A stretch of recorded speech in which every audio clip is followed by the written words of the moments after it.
So school searches are sometimes necessary in order for us to have a safe environment.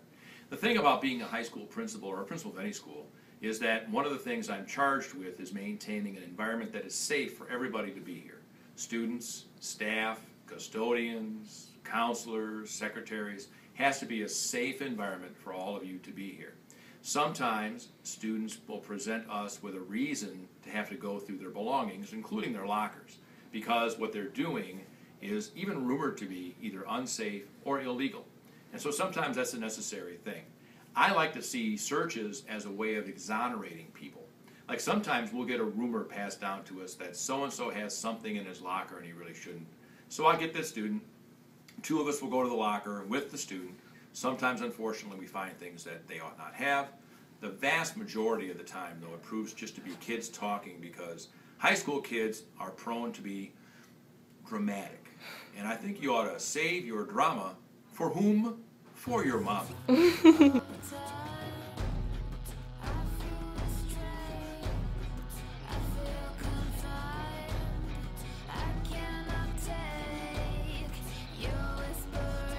student code of conduct.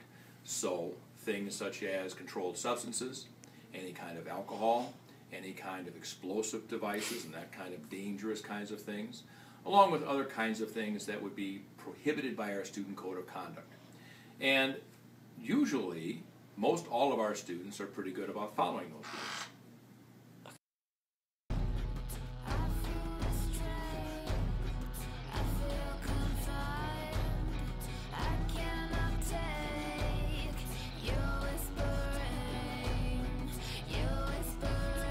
Don't sign specifically about things you can't have in your locker is that we assume that the student code of conduct covers that anyway. So you shouldn't have it on your person, you shouldn't have it in your locker, you shouldn't have it in your car if it's like a controlled substance.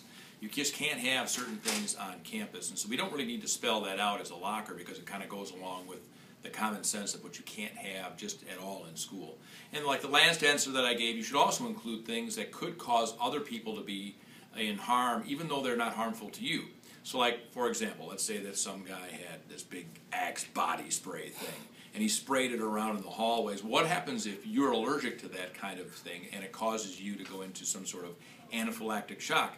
That might sound a little bit funny, but it's really serious. So anything that could cause somebody else to be in harm's way, even though it doesn't cause you to be there, shouldn't be allowed on campus.